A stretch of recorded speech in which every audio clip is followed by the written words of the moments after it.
कपा चाषींकर समस्या प्रति ध्यान देउनाहांती सरकार।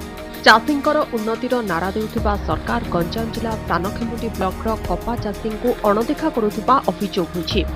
बिहन बुणिबाठारु आरंभ करी अमल जाए सरकारी स्तर में कौनसी व्यवस्था नहीं।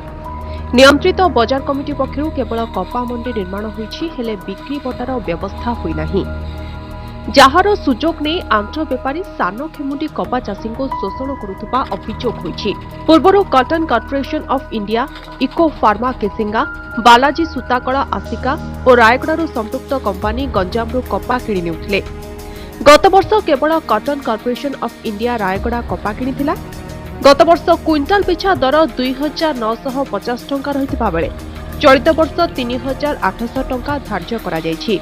उन्नत मानर तुलाकू 4200 टंका दे कंपानी माने किणिबे बोली सरकारी दर रहिछि।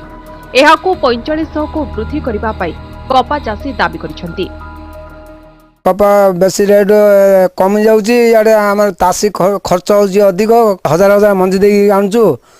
आउ पीड़िया बस्ता यार तो 1200-1300 देकी आनचू। सरकार सुनंदी कि हमर एडी आंध्रा वाला आइले मते कम रेट रे मागुची। 2 मास होला कपा तोळीगिरी घर स्टॉक होई रखिजु, किंतु कौन सी सरकार थ्रू कि कहीं पार्टी आसीना देखी ना कि ना। गवर्नमेंट रेट थी 40, छोट पार्टी आसवे 30-35 मागे बाध्य देवु। आम कर जो आनी लोक आनी कर छाड़े आमको जहाँ दबा बाध्य।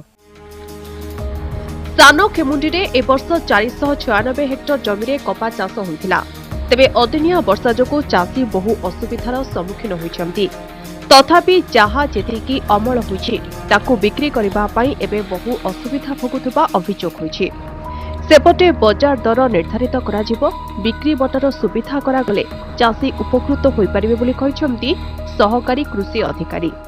प्रकृत भूमिका रोचे बजार दर मार्केटिंग, कपार मार्केटिंग ठीक से हवा दरकार। मिडिल मैन माने यही भितर न रही लोकों को शोषण न करवा दरकार। जदि प्रकृत बजार दर ठीक से हैला ताले निश्चित रूपे कपार एरिया बढ़िबो एवं चाषी मानकर मानदंड मध्ये बढ़िबो।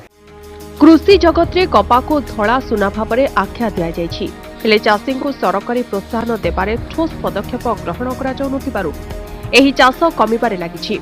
गंजाम दिगपहंडरू समीरकांत त्रिपाठी, कनक न्यूज।